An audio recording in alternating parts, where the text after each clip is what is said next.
남북의 평화 문제가 저는 세 가지 문제를 한꺼번에 해결할 수 있는 굉장히 좋은 호자라는 생각이 들어요. 평화, 경제, 복지 모두입니다. 근데 그 이전에 뭐가 되는가 하면 남북 문제에 국민들이 동의를 구하려고 한다면 그 전에 해야 될 게 있습니다. 내부에서 굶어 죽어가는 사람이 놔두고 북한 동포 살리자고 할 수는 없는 거거든요.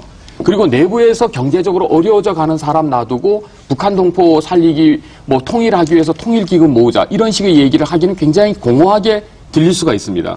그렇기 때문에 제가 지금 그래서 이 통합의 얘기를 이번에 이왕 얘기가 나온 김에 한국 사회 자체 또는 한국 국가 자체를 통합형으로 꾸리기 위한 아이디어가 필요한데요. 제가 볼 때는 이것을 안철수 후보 쪽은 잘 모르겠습니다. 근데 조금 다르리라고 기대를 해보긴 합니다만은 실질적으로 이 통합을 지금 제일 앞장서고 있는 박근혜 후보 같은 경우에는 통합을 일종의 정파 통합으로 보는 것 같아요. 전 그 굉장히 좀 문제가 있다는 생각이 들거든요. 미흡하죠. 미흡하고 예. 더군 제가 볼 때는 아까 우리 이정희 선생님이 말씀한 대로 통합이란 과연 무엇인가에 대해서 이거 철학가 교수로서 박근혜 후보를 교육할 기회가 없었다는 데 대해서 사과를 드리긴 합니다만 철학적 식견이 굉장히 부족한 통합 개념을 쓰고 있단 말입니다. 기본적으로 통합을 하면은 뭐가 되느냐. 통합은 통합 그 자체가 목적이 아니라 통합을 해서 뭘 할 것이냐가 문제입니다. 박정희 대통령 분명히 통합할 이유가 하나 있었습니다. 그건 안보거든요. 강력한 힘으로 내려오는 북한을 막기 위해서 통합하자. 뭐 대충 통할 수 있었던 그때 당시 분위기가 어느 정도 있습니다. 지금은 그 얘기를 하면 잘 안 먹힌다고 아까 윤평정 선생님께서 말씀하셨는데 그걸 얘기한다 그랬을 때 통합을 해서 뭐가 되느냐. 그랬을 때 저는 분명히 통합이 필요한데 이런 형입니다.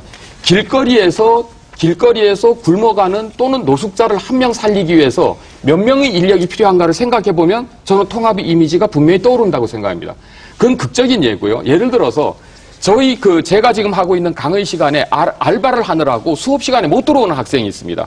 집안이 그리고 등록금은 말하자면은 이 대출을 받아갖고 내는 학생이 있거든요. 자, 그 학생을 면학 분위기에서 전공 공부를 열심히 하게 만들려면은 몇 명의 사람이 개입해야지 이 학생을 갖다가 마음 놓고 4년 대학을 졸업시킬 수 있느냐 하면은 저는 지금 필요한 통합이 어떤 통합인지가 분명히 나올 거라고 생각합니다. 그래서 복지 얘기하고 있는 거 아니에요? 홍 교수님 말씀에 이제 부분적으로 동의하면서도 왜 부분적으로만 동의합니까? 우리 윤평정 선생님은 학생 안 가르칩니까? 아니요, 그러니까 제 말씀을 들어보세요. 선생님 대학에는 그게 없으니까. 저도 철학과 교수입니다. 예, 맞습니다. 그 점에 있어서 우리가 반성할 게 말씀할 기회를 주시기 바랍니다. 저는 지금까지 많이 홍 교수님이 이제 대단히 열정적으로 많은 시민들이 대학생들 포함해서 공감을 느낄 수 있는 그런 말씀을 해주셨는데 사회자께서 얼핏 지적을 하셨습니다만은 새 후보 진영에 공이 강론적인 차이는 있지만 총론에서 공통되는 부분이 바로 경제민주화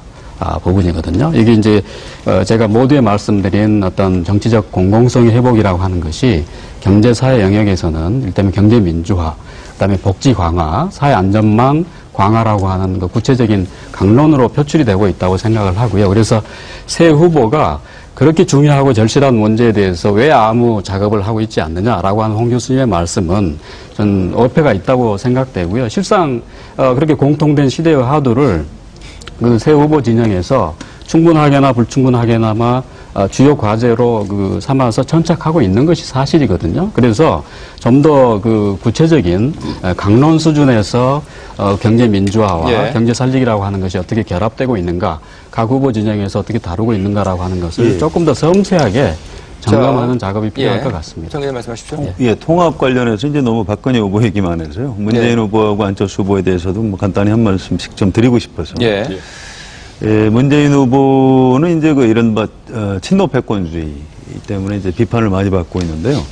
노무현 정부 시절에 청와대에서 일했던 사람들한테, 그런 실무자들한테 둘러싸여서 지금도 일을 하고 있다, 이런 비판이 있습니다. 이제 그 부분을 좀 봐야 되는데, 이른바 친노 패권주의라고 비판을 받는 가장 핵심적인 이유는 어떤 편협성, 자기하고 생각이 좀 다르면 이렇게 적으로 돌리는 이런 부분, 이런 성향이 좀 있는 것이 사실인 것 같습니다. 그래서 그런 부분을 이제 앞으로 어떻게 극복해 나가느냐. 특히 대한민국 대통령에 당선이 되면 진보 내지 노무현 대통령 좋아했던 사람들만의 대통령이 아니거든요. 그래서 그렇다면 지금 새누리당을 지지하는 유권자들의 대통령이 어떻게 돼야 될 것인지, 보수와 어떻게 공존을 할 것인지, 이런 데 대한 고민이 좀 더 필요한 것 같습니다. 이런 부분에 대해서